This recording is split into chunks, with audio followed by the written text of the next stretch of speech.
इसमें बहुत क्लियर है। एसपी साहब ने भी कहा कि प्रथम दृष्टिया में हम लोगों ने हत्या में इस केस को दर्ज किया है।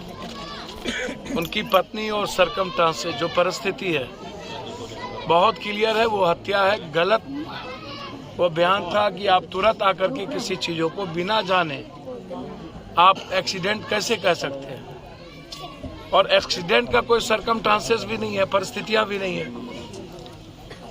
स्थिति यह है कि विनोद यादव कहते हैं कि ट्रैक्टर चढ़ गया, एक्सीडेंट हुआ।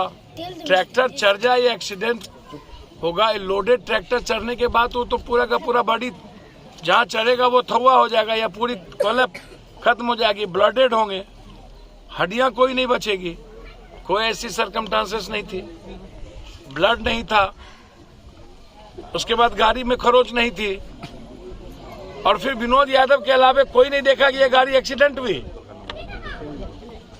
और कोई दूसरा गवाह नहीं है। जो साथ में थे वो ही सिर्फ बोल रहे हैं। इसका मतलब है कि विनोद यादव कहीं न कहीं इस घटना में, हत्या में संलिप्त है। और जिन लोगों ने उनकी पत्नी को धमकी दिया, चाहे वो छोटू जमुई का हो और इस गांव का देवमुनि सिंह, जहां रामजी पासवान जी कुछ काम करते थे, निहायत ही शरीफ आदमी, उनका पैसा बकाया था, किसी पर 1 लाख, किसी पर 2 लाख। बहुत क्लियर है, पैसा नहीं देना या फिर धमकी देना।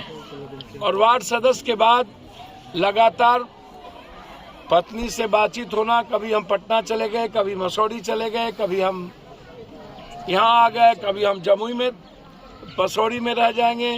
तो विनोद यादव का यह कंप्लीट बयान, पत्नी से लगातार बातचीत होना, कॉल डिटेल निकाला जा सकता है कि उसकी पत्नी से कितनी बार उस दिन बातचीत हुई, फिर उसके बाद विनोद यादव से ने उनकी पत्नी से बातचीत किया।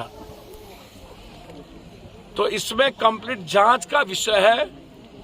मैं कोशिश करूंगा इस केस का अनुसंधान किसी एसआईटी से या अलग थाना के या अलग टाउन के डीएसपी से इसका कराया जाए।